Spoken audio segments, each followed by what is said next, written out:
না না, ছিছি দাদা, আমি এভাবে বলতে চাইনি। আসলে খিড়কি দুয়ারের পাশে প্রায় হাফ মানুষ জঙ্গল হয়ে উঠেছে। কাল আমার স্ত্রী তো অনেক রাতে ওইদিকে টর্চ হাতে কাউকে একটা ঘোরাঘুরি করতে দেখেছে, তাই বলছিলাম এগুলো যদি পরিষ্কার করা যায়। ও আচ্ছা, দেখছি কি করা যায়। অভিক, অভিক, আয় তো বাবা একটু। হ্যাঁ বাবা, ডাকছো? আরে দেখ তোর অসিত কাকা কি বলছে। গোবিন্দপুরের বাড়িতে চারপাশে বেশ জঙ্গল গজিয়েছে, দেখ তো কি করা যায়। হ্যালো, হ্যাঁ বলো। ঠিক আছে, পরশু দেখছি। রাখছি তাহলে। হ্যাঁ, নেক্সট ওয়েডনেসডে ফ্রাইডে তো আমার ছুটি। তো ঠিক আছে, বলো তো রামু কাকাকে বলে সব সাফ করে দিয়ে আমাকে ফিরতে হবে ফ্রাইডেতে। রুমাকে ডাক্তার দেখাতে নিয়ে যেতে হবে। বেশ তবে। ও, রামুর তো ফোন নেই। তো বেশ, আমি অসিতের হাতে একটা চিঠি লিখে পাঠিয়ে দিচ্ছি রামুকে। তার সাথে 1000-2 টাকাও দিয়ে দিও। বেশ ঠিক আছে। রবিবার ডক্টরের অ্যাপয়েন্টমেন্ট আছে না? তাহলে তুই বৃহস্পতিবার ওখানেই থেকে যাস।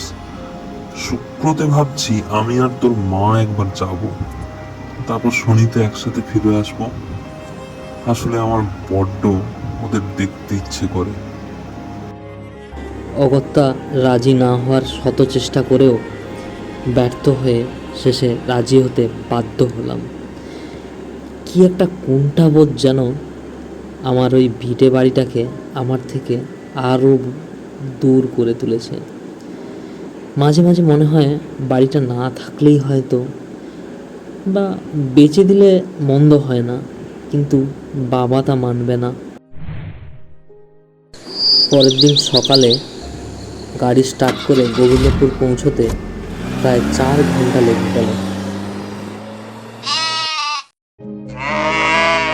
রামু কাকাকে বলা ছিল রান্নার কথা, তাই ওদের ওখানেই দুপুরে খাওয়াটা সারলাম। বিকেলটা এদিক ওদিক পায়চারি করছি, মনটা বড্ড খচখচ করছিল।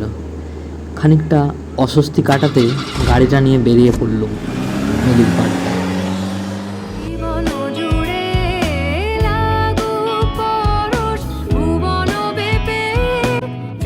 গাড়ির স্পিডোমিটার তখন 100-র আশেপাশে। মিউজিক সিস্টেমে বাজতে থাকা গানটা মনের খচখচানিটাকে অনেকটা দূর করে দিল। গাড়ির সিট বেল্টটা খুলে গাড়ি থেকে নেমে একটু চা খেলাম।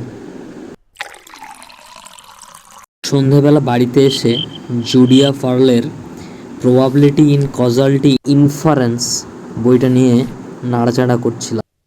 বারবার মনের মধ্যে একটা প্রশ্ন ঘুরপাক খাচ্ছে। ডেস্টিনেশনের কার্যকারণ সম্ভাবনা শূন্য হলেও ডেস্টিনি কি আলাদা হয়?